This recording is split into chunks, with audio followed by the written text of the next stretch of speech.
Na hii ni habari kwa ufupi kutoka Ishizo FM Radio, ikikutangazia kutoka Ngara, Kagera, Tanzania. Msomaji ni Edastina Tibashailwa.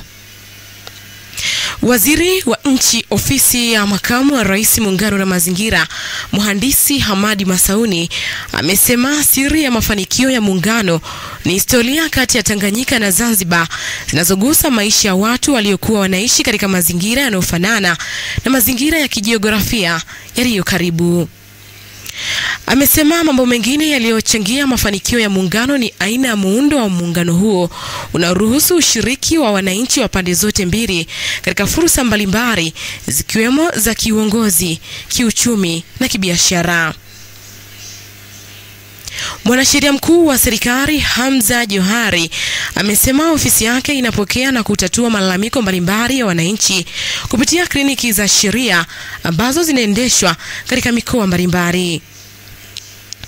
Mwanasheria mkuu wa serikali ameeleza kuwa tofauti na kliniki za sheria, mwananchi mwenye malalamiko anaweza kufikia katika ofisi yake moja kwa moja na kupata huduma ya kisheria. Katika hatua nyingine, mwanasheria mkuu huyo wa serikali amefanua kuhusu urekebu wa sheria na kusema kuwa ni mradi ambao serikali kupitia ofisi ya mwanasheria mkuu wa serikali inaufanya kwa lengo la kujumuisha yale marekebisho mbalimbali ya sheria yaliyofanywa na Bunge la Jamhuri ya Muungano wa Tanzania kuwa kitu kimoja. Na kimataifa, baadhi ya wabunge wa bunge la Uingereza wametoa wito wa kutaka Rais wa Marekani Donald Trump azuiwe kuhutubia bunge atakapozuru Uingereza. Rais huyo wa Marekani amesema kasri la Buckingham linapanga tarehe katika mwezi wa Septemba ili yeye aende Uingereza, huku baadhi ya wabunge wameelezea wasiwasi wao kuwa haitafaa kwake kuzungumza katika bunge la Westminster kama watangulizi wake Barack Obama, Ronald Reagan na Bill Clinton walivyofanya. Kwa mujibu wa gazeti la The Guardian la Uingereza, juhudi za kumzuia Trump kuhutubia wabunge zinaratibiwa na Lord Fox, waziri katika serikali ya zamani ya Saturn Blair.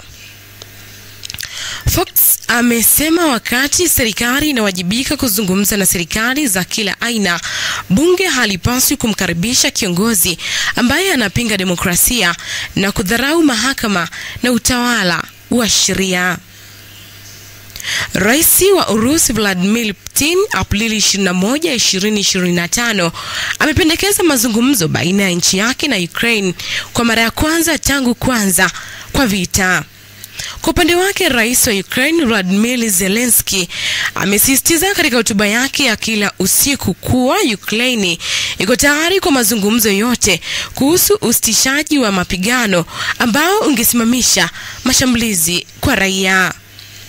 Viongozi hao wawili wanakabiliwa na shinikizo kutoka Marekani ambayo imetishia kuachana na juhudi zake za kutafuta amani iwapo hakuna maendeleo yatapatikana. Urusi na Ukraine zimesema ziko tayari kusitisha mapigano zaidi baada ya mpango wa kusitisha vita wakati wa Pasaka kwa saa 30 uliotangazwa na Moscow mwishoni mwa juma, ambapo kila upande ulimtuhumu mwenzake kukiuka mpango huo. Na huu ndio mwisho wa habari kwa ufupi kutoka Ishizo FM Radio. Habari kamili itakujia ifikapo saa 10 kamili jioni. Endelea kutufuatilia katika mitandao yetu ya kijamii: Instagram Ishizo Media, Facebook Ishizo HQ, X Ishizo Media na YouTube Ishizo TV News and Sports, bila kusahau tovuti yetu www.ishizomedia.co.tz. Jina langu ni Edastina Tibashailwa. Asante na kwaheri.